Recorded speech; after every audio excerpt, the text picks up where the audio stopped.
하느니라. 아멘. 이 시간 우리 노재현 목사님 오셔서 준비하고 있습니까? 라고 하는 제목으로 말씀 증거해 주실 때 은혜의 시간 되시기를 바랍니다.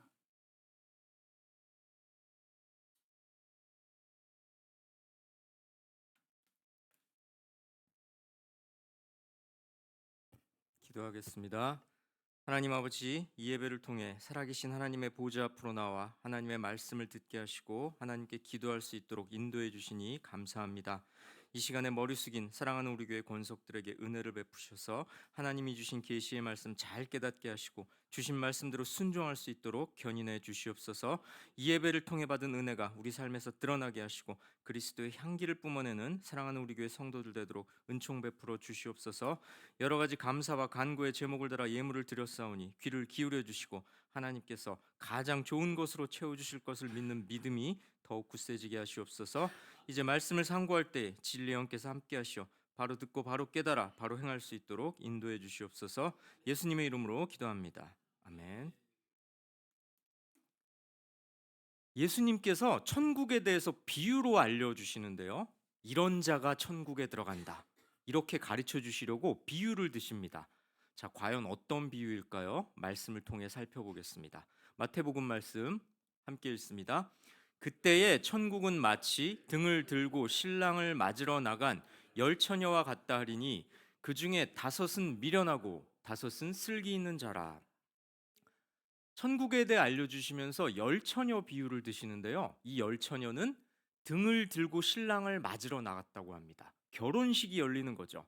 당시 이스라엘에서는 결혼식을 할 때 신부의 친구들이 등불을 들고 신랑을 맞이했다고 하는데요. 그러니 이 열처녀란 신부의 들러리였던 겁니다. 어떤 분들은 신부가 10명이다 이렇게 알고 계시기도 한데요. 그렇지는 않죠. 그거 아닙니다. 일단 신랑이 한 명이니까 합동 결혼식은 아니고요. 예수님께서 일부 다처제를 인정하셨을 리도 없지 않습니까? 분명히 시집가는 신부는 한 명이고요. 여기서 열처녀란 신부의 들러리를 말합니다. 등을 들었다고 하는데요. 이게 등잔인지 횃불인지 분명하지는 않지만 분명한 건 신랑을 맞이하려면 이 등불이 필요했다는 겁니다. 당시 결혼식은 신랑이 신부의 집으로 장가들러 오는 것으로 시작되었는데요. 이때 신부 들러리들이 손에 등불을 들고 신랑을 맞으러 나갔던 거죠. 그런데요, 이 10명의 들러리들 중에 다섯은 미련하고 다섯은 슬기로웠다고 합니다. 둘로 양분되죠? 뭔가 사건이 벌어질 것 같은데요. 대체 무슨 일이 일어나는지 이어지는 말씀 함께 보겠습니다. 함께 있습니다. 미련한 자들은 등을 가지되 기름을 가지지 아니하고 슬기 있는 자들은 그릇에 기름을 담아 등과 함께 가져갔더니 10명 모두 등을 가지고 있었습니다. 그런데요, 미련한 다섯은 기름을 가지지 않았고 슬기로운 다섯은 그릇에 기름을 담아뒀습니다. 이게 무슨 말이냐면요, 여분의 기름을 가지고 있었냐 아니냐 이겁니다. 등불을 일단은 밝혔을 겁니다. 그러니 한 번 태울 만큼의 기름은 있었겠죠. 하지만요, 그 불이 꺼지지 않게 하려면 어떻게 해야 합니까? 여분의 기름이 반드시 필요했던 겁니다. 미련한 다섯은 여분의 기름을 챙기지 않았고 슬기로운 다섯은 챙겨뒀던 거죠. 그런데요, 우리가 보통 말을 할 때 좋은 것부터 언급하지 않습니까? 좋은 것과 나쁜 것 두 가지가 있을 때 보통은 좋은 건 뭐고 나쁜 건 뭐다, 이렇게 말하는 게 일반적이죠. 그런데요, 본문은 뭐라고 언급합니까? 미련한 자들부터 꼽죠. 이유가 뭘까요? 미련한 자들이 하는 행동을 강조하기 위해서입니다. 미련한 자들이 어떻게 하는지 성경 독자들아 잘 보라, 이런 거죠. 자, 이제 무슨 일이 벌어질까요? 이어지는 말씀 함께 있습니다. 신랑이 더디옴으로 다 졸며 잘세 밤중에 소리가 나되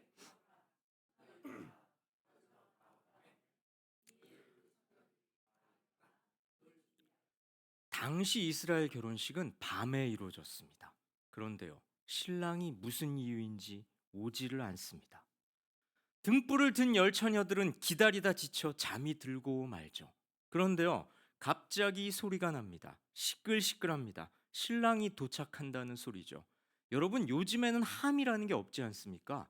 뭐 수도권 외의 지역에서 있는지는 모르겠습니다만 저도 함이라는 거를 제 눈으로 본 적은 없고요. 제가 아주 어릴 때 아마 중고등학교 때였던 것으로 어렴풋이 기억납니다. 당시 저는 이제 신수동에 마포구에 있습니다. 그런 데가 단독주택에 살았는데요. 시끌시끌하더니 뭐 이렇게 함 사세요 이런 노래를 부르면서 일단의 남자들이 이렇게 왁자지껄 오는 소리를 들었던 것 같습니다. 아, 저런 걸 요새도 하긴 하는구나 했는데 그게 벌써 90년대 초반이었을 겁니다. 80년대 후반 아니면 90년대 초반이었을 것으로 기억납니다. 지금 도시에서 이랬다간 큰일 나죠. 아파트에선 뭐 당연히 불가하고요. 뭐 빌라도 안 될 겁니다. 지금 이런 일을 했다가는 아마 경찰에서 연락이 올 겁니다. 자, 근데 이때는 이랬던 겁니다. 신랑이 오면 신부의 들러리들이 마중을 나갔던 겁니다. 등불을 들고.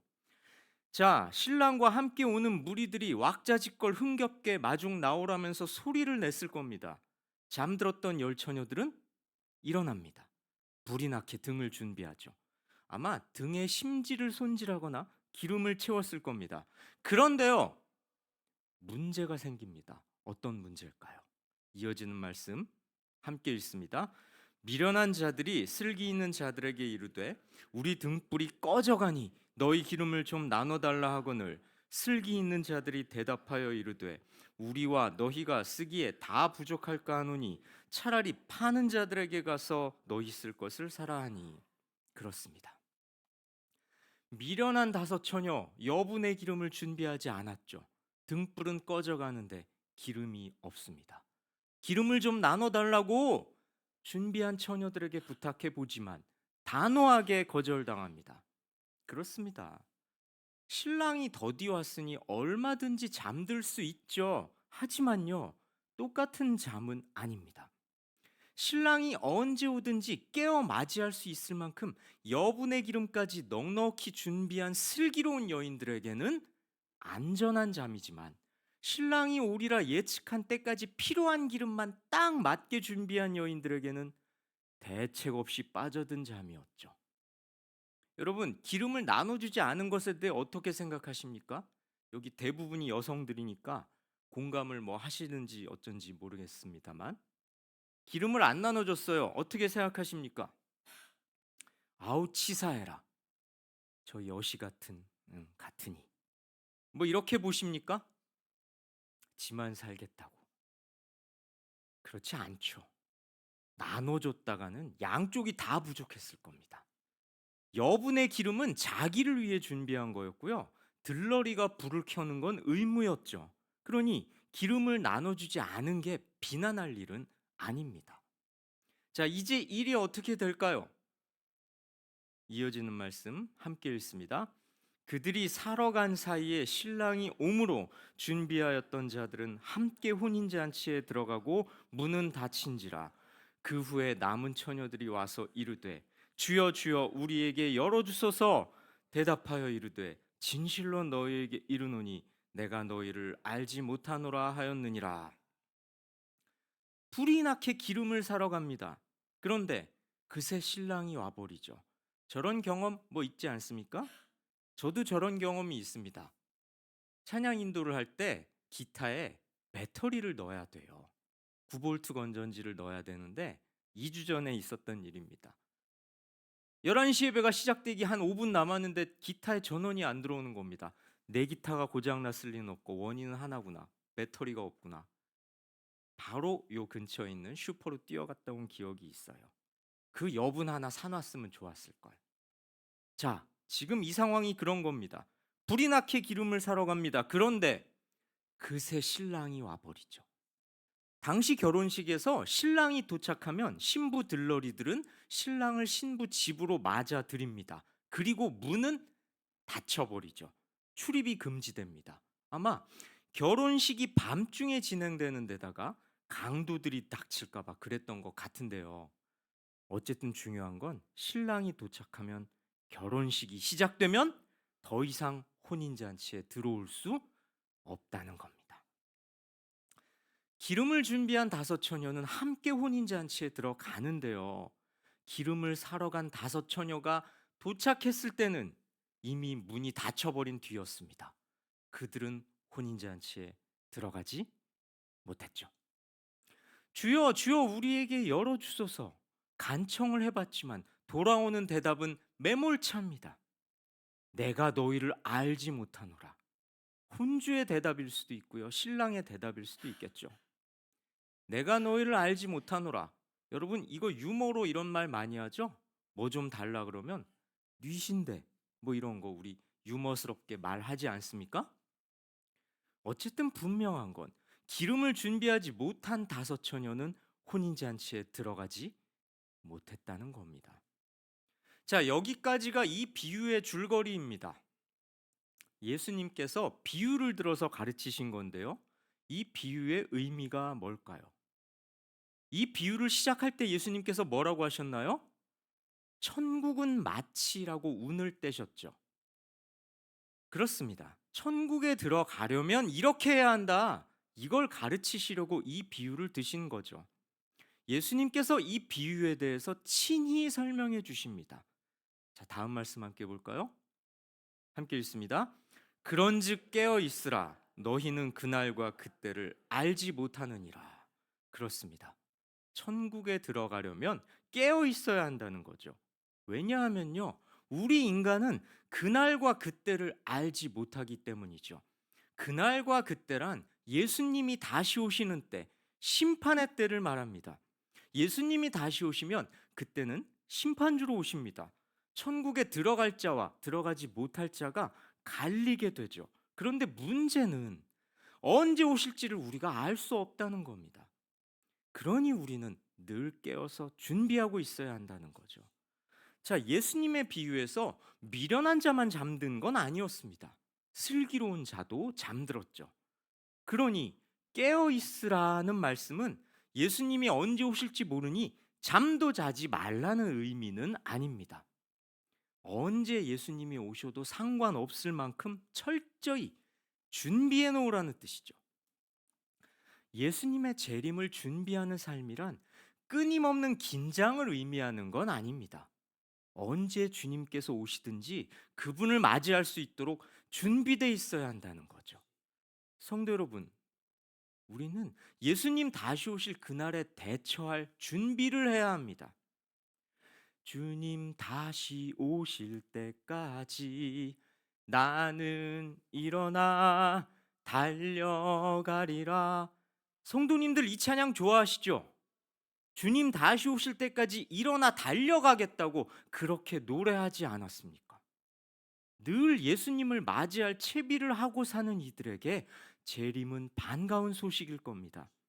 올 것이 왔고 기대한 일이 일어난 것이 되겠죠. 하지만요, 준비 없이 세상의 일에 취해 사는 이들에게는 심판의 날이 될 겁니다. 그런데요, 재림하실 때 준비하는 건 늦습니다. 준비는 그날이 오기 전까지만 가능하죠. 일단 그날이 오면 더는 준비가 불가능합니다. 신랑이 도착하자 미련한 다섯 처녀는 허겁지겁 기름을 사러 갑니다. 하지만 이미 때는 늦지 않았습니까? 혼인잔치에 못 들어갔죠. 우리도 마찬가지입니다. 천국 잔치에 참여할 수 있게 하는 영적 준비란 마지막 순간에 사거나 빌려올 수 있는 게 아니죠. 그럴 수 없는 것입니다. 미련한 자들과 슬기로운 자들의 차이가 뭐였습니까? 기름을 준비했느냐 안 했느냐죠. 미련한 자들이나 슬기로운 자들이나 모두 등은 지니고 있었습니다. 단지 불을 계속해서 밝힐 수 있는 여분의 기름이 있느냐 없느냐, 이 차이였죠. 여기서 등과 기름이 뭘 의미할까요? 여러분, 등만으로는 불을 밝힐 수 없죠.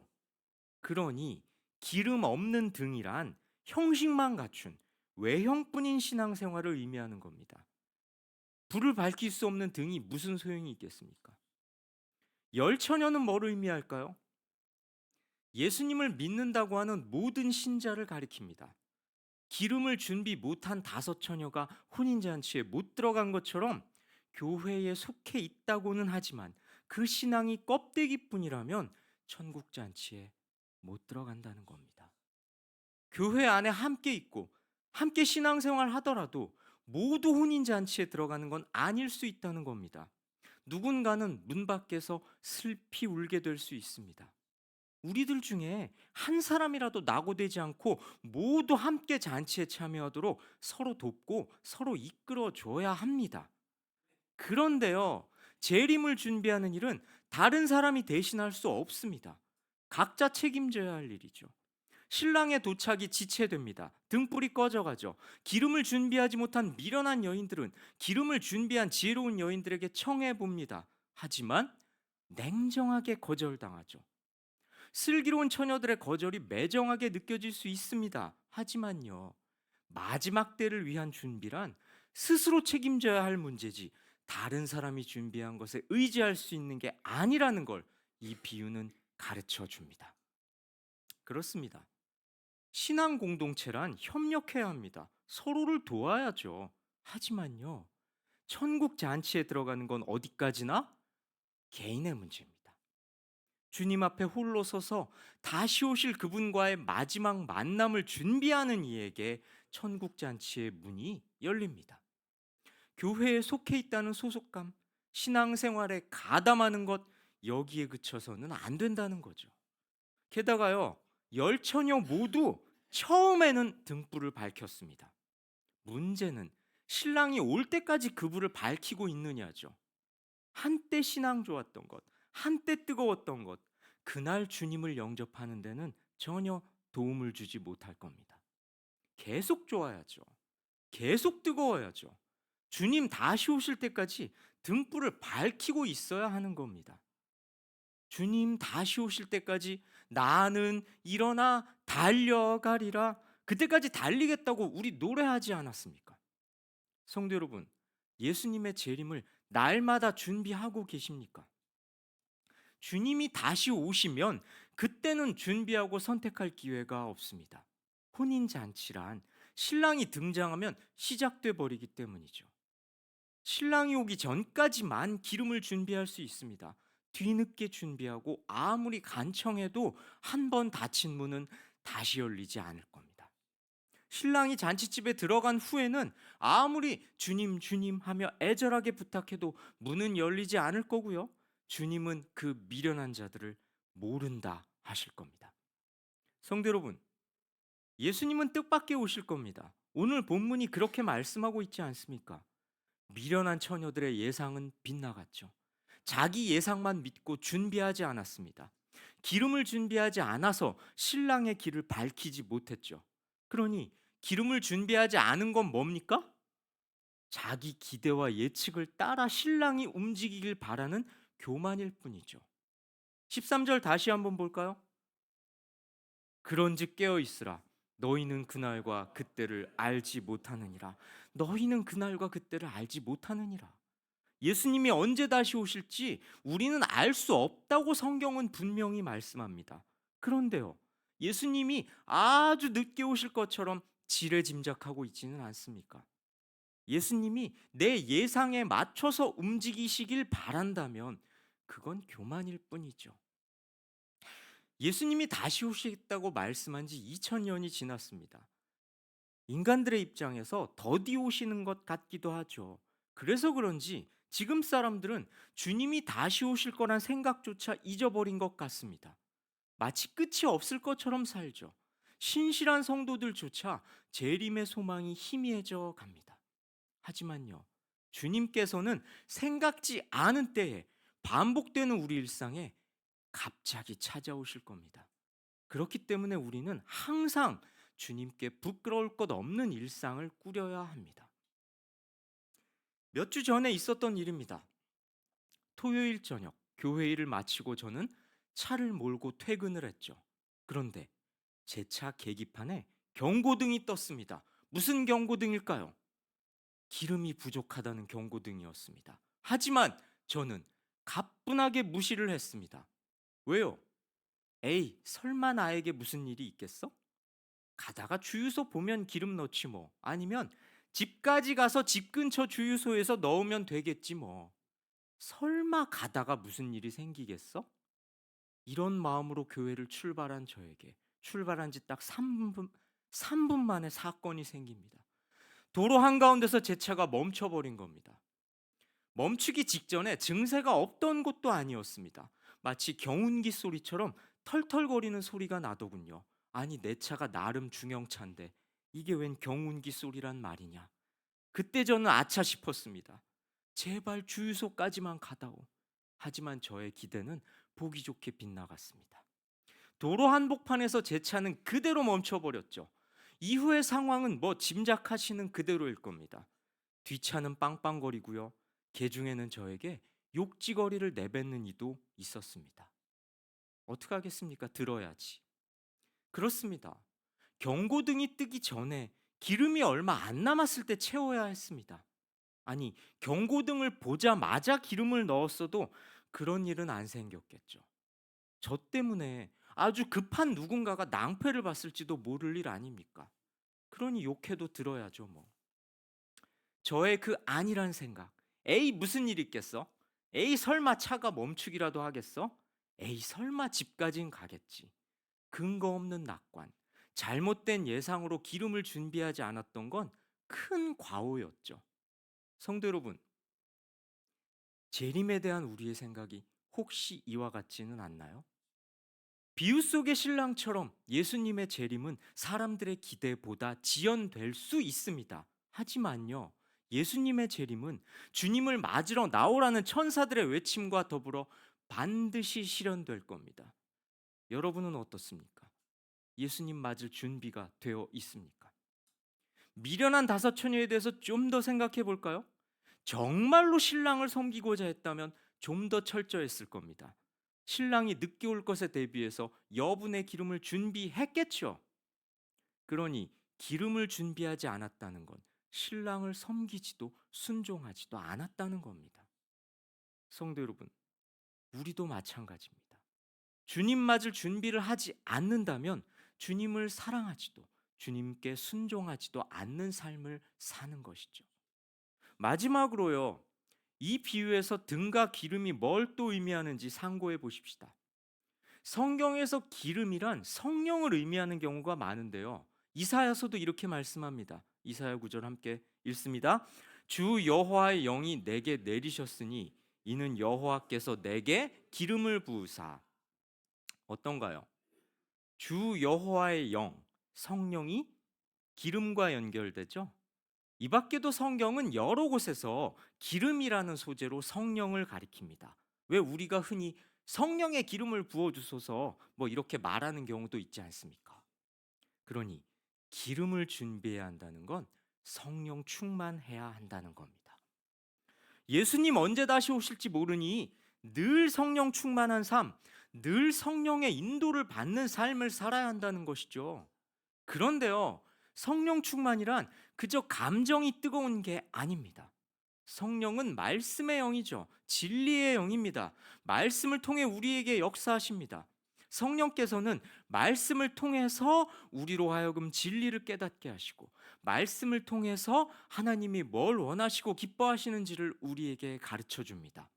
말씀을 통해서 믿는 자들이 뭘 어떻게 살아야 하는지를 일러주시는 분이죠. 그러니 성령 충만하려면 말씀을 늘 가까이 해야 합니다. 말씀을 멀리한 채 다른 걸 열심히 한다면 왜곡된 신앙이 돼버릴 우려가 크죠. 하나님을 기쁘시게 하기보단 내 만족을 위하게 될 가능성이 매우 높습니다. 우리는 말씀을 따라 성령에 이끌리는 삶을 살 수 있는 거고요. 그렇게 늘 말씀의 인도를 받을 때 주님 언제 다시 오시더라도 맞을 준비가 되는 겁니다. 성도 여러분, 내년에 우리 교회는 큐티책을 다시 발간합니다. 적극적으로 활용하시기 바랍니다. 공짜로 나눠드리지 않습니까? 말씀으로 항상 준비되어 있다면 갑자기 찾아오시는 주님은 반가운 손님일 겁니다. 성도 여러분, 오늘 본문에서 10처녀는 모두 등을 준비했습니다. 신랑을 기다리다가 모두 잠들었죠. 잔치의 지연은 모두에게 뜻밖의 일이었습니다. 하지만 이 일을 대하는 태도는 달랐습니다. 슬기로운 처녀들은 혹시 모를 지연에 대비해 여분의 기름을 준비했습니다. 반면에 미련한 처녀들은 준비 없이 잠들었다가 낭패를 당했죠.